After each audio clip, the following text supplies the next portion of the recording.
இந்த நம்முடைய ஏரியாவில் பிற விஷயத்தை மக்கள் மத்தியில் இன்டர்நேஷனல் கருத்தை முதல்ல கொண்டு வந்து பிரச்சாரம் செய்தவர் அக்கரைப்பேட்டை சேர்ந்த அன்சார் தப்லீகி அவர்களிடம் நான் நேரடியாக கேட்டிருக்கிறேன், ஷேக் இது வெட்டொண்டு துண்டு ரெண்டாக இருக்கக்கூடிய ஒரு சட்டமா அல்லது இஜ்திஹாதுக்குரிய ஒரு விஷயமா என்று கேட்டபோது மிக தெளிவாக இந்த மிம்பரிலே அல்லாஹ்வை சாட்சியாக வைத்து வல்லாஹி சொல்லுகிறேன், அவர் சொன்னார் இது இஜ்திஹாதுக்குரிய விஷயம் என்று.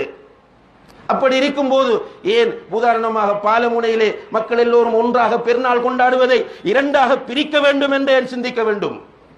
இந்த மக்களுடைய வீடுகளிலே இரண்டு பெருநாளை ஏன் உருவாக்க வேண்டும்? அல்லாஹ்வை பயந்து கொள்ள வேண்டும். நீங்கள் நான் கேட்கும் போது இஜ்திஹாத் என்று சொல்கிறீர்கள், உங்களுடைய மக்கள் மத்தியிலே வந்து பேசுகிற போது பெருநாள் தினத்திலே நோன்பு பிடிக்கிறார்கள் ஹராம் என்று மக்களை உசுப்பேத்தி விடுகிறீர்கள். பாவம் இது.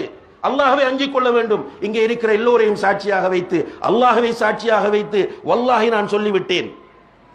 ஷேக் அன்சார் தப்லீகி அவர்களிடம் நான் கேட்டேன், ஷேக் இது இஜ்திஹாதுக்குரிய விஷயமா அல்லது வெட்டொண்டு துண்டிரண்டு என்று வரக்கூடிய நஸ்ஸான விஷயமா என்று அவர் தெளிவாக சொன்னார், சகோதரர்களே இது இஜ்திஹாதுக்குரியது என்று.